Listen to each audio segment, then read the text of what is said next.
کہ اب long term آپ کے اندر جو ہے چینجز آ رہی ہیں, اور لانگ ٹرم جتنی دیر سے آپ سائیکو تھراپسٹ کے پاس جائیں گے اتنا مسئلے کا حل بھی مشکل ہوگا. تو early you go to a counsel اور early you go to a psychotherapist, early is the solution. اور دوسرا یہ کہ ساتھ ساتھ انسان ایک چیز کو دیکھے کہ پازیٹیو اسپیکٹس بھی لائف کے ہیں جو اللہ تعالیٰ نے ہمیں دیے ہیں, تھوڑا سا اس طرف بھی سوچے. ایک ایشو آ گیا آپ کی طرف کہ جی وہ آج جو ہے وہ یہ بسکٹ کے اوپر مکھی بیٹھی ہوئی ہے, لیکن یہ ایشو صرف یہ ایشو نہیں ہے. دیکھیے آپ پازیٹیو اسپیکٹ دیکھیں لائف کا کہ اللہ تعالیٰ نے آج آپ کو کتنی اچھی صحت دی ہے, یہ صحت اللہ تعالیٰ کی کتنی بڑی نعمت ہے. فار ایگزامپل جو آج آپ کو دی اللہ تعالیٰ نے, میں پازیٹیو اسپیکٹس گنا رہا ہوں کہ اللہ تعالیٰ نے آپ کو آنکھیں دی ہیں جن سے آپ دیکھ سکتے ہیں, اللہ تعالیٰ نے آپ کو ناک دی ہے جس سے آپ سونگھ سکتے ہیں, زبان دی ہے جس سے آپ بول سکتے ہیں, لیور دیا ہے جس سے کہ آپ سارے جسم کا کھانا جو ہے وہ میٹابلائز کرتے ہیں, آپ کو اور گلینڈز دیے ہیں جس سے کہ انسانی باڈی چلتی ہے. فار ایگزامپل یہ اللہ تعالیٰ کے کتنے بڑے احسانات ہیں, کتنے اللہ کی نعمتیں ہیں جو آپ کو ملی ہیں, یہ پازیٹیو اسپیکٹس آف لائف ہیں. فار ایگزامپل اگر آپ کے والدین حیات ہیں تو کتنی بڑی نعمت ہے, اگر آپ کی وائف حیات ہیں کتنی بڑی نعمت ہے, اگر آپ کے بچے ہیلدی ہیں کتنی بڑی نعمت ہے, اللہ تعالیٰ نے آپ کو اگر اچھے کام پہ لگایا ہوا کتنی بڑی نعمت ہے, اگر آپ کو اللہ نے اچھا گھر دیا رہنے کا کتنی بڑی نعمت ہے, یہ ہوا جو اللہ نے دی ہے جو ہمیں کتنی بڑی نعمت ہے. اچھا وہ پتہ ہے آئی تھنک اس ریزن کے پیچھے ہی از اگنورنگ آل دی بلیسنگز. تو see the positive aspects of life, اتنی نعمتیں اللہ تعالیٰ نے 1001 نعمتیں اللہ تعالیٰ نے دی, وہ آپ بھول گئے اور آپ ایک ایشو کو سامنے لے کے بیٹھ گئے کہ نہیں بس یہ ایشو ہے, میں نے سارا دن 24 گھنٹے بیٹھ کے جو ہے اس ایشو میں ڈپریسڈ رہنا ہے. تو میں سمجھتا ہوں کہ یہ اپنے آپ سے بھی دشمنی ہے, اپنی فیملی سے بھی دشمنی ہے, اور اللہ تعالیٰ کے آگے بھی جو ہے وہ ناشکری ہے. ناشکری ہے. ہمارے پاس ایک کال ہے, کال اٹینڈ کرتے ہیں سر. السلام علیکم. السلام علیکم.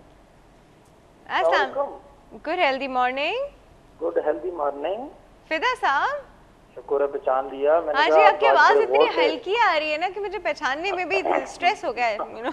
اچھا آواز نہیں آ رہی؟ اب تھوڑی تھوڑی آنا شروع ہوئی ہے. اچھا اس وجہ سے نہیں بتا سکتا. اچھا ٹھیک ہے. ہاں جی بالکل ٹھیک ٹھاک, بہت دنوں بعد آیا. بس ہاں بیچ میں کچھ مصروفیت بھی ہوتی ہے, ایکٹیویٹیز بھی ہوتی ہیں اور مسائل بھی ہیں زمانے میں. کوئی مسئلہ نہیں, ایٹ لیسٹ ساتھ ہو گئے نا. ہاں جی کیا کہنا چاہیں گے؟ اچھا یہ ہے کہ وہ انہوں نے بالکل ٹھیک کہا کہ خدا کی بے پناہ نعمتیں ہیں جو ان کو دیکھ کے بندے کو قناعت پسندی یا بندے کو مطمئن ہونا ضروری ہے. لیکن وہ جو ایک انڈیویجول تھا لاہور والے بھائی نے کال کی, اس کا تو وہ میرج کے حوالے سے تھا مسئلہ. لیکن جہاں پہ مسئلوں کا انبار لگا ہوا ہو, گمبھیر مسائل ہو, اللہ پاک نے ایک جگہ یہ بھی فرمایا ہے کہ آج ہم جب تک آپ اپنی حالت کو خود نہیں چینج کرتے اس وقت تک I will not change your status. تو عمل سے زندگی بنتی ہے. تو ایسا ہے کہ اس بیچارے کا تو ایک انڈیویجول مسئلہ ہے, لیکن وہ جب گھر کے اندر اکنامکس کے مسائل دیکھتا ہے, مہنگائی کے دیکھتا ہے, تو وہ ایک مسئلہ ہے. پھر باہر نکلتا ہے اسٹریٹ میں تو بے پناہ مسائل ہیں, جرم ہے اور لائٹ کے مسئلے ہیں, بیسک ہیلتھ کا مسئلہ ہمارے ملک میں ہے. اور یہ 4 سال سے نہیں بلکہ پچھلے آپ دیکھیں کہ 15-20 سال سے ہر چیز ورس ہو رہی ہے. کوئی ایک چیز کی میں نہیں بات کر رہا ہوں, ہماری انوائرمنٹ میں ہر چیز ورس ہو رہی ہے, ہر چیز. تو میں اسٹریس مینجمنٹ کے حوالے سے یہ پوچھنا چاہ رہا ہوں, میں ڈیٹیل میں اس بات کو نہیں بتاتا, آپ کسی بھی اسپیکٹ سے لے تو ہر چیز میں مسائل ہیں. تو ان تمام مسائل کو دیکھیں نا, بینگ اے ہیومن بینگ, اگر میرے پاس ویژن ہے اور میں یہ ساری چیزوں کا وزڈم رکھتا ہوں تو میرے اوپر سٹریس لا محالہ آنی ہے. تو مجھے یہ بتائیں کہ اتنی بے پناہ سٹریس ہمارے ملک میں ہے, اس کو مینج کرنے کے لیے کوئی ایسی ریمیڈی بتائیں کہ یہ تو بڑی پریشانی کی بات ہے کہ ہم ورس سے ورس سائڈ پہ جا رہے ہیں. تو میری ریکویسٹ پوری یہ 2 جو مہمان معزز آئے ہوئے پوری قوم کو بتائیں کہ اس سے نکلنے کے لیے کوئی خونی انقلاب آئے یا کوئی اور طریقہ مینجمنٹ کا ہے. کوئی اور طریقہ. تھینک یو فدا صاحب, thank you so much for your call. Irreversible مسئلہ ہے, پریشانی ہے جی.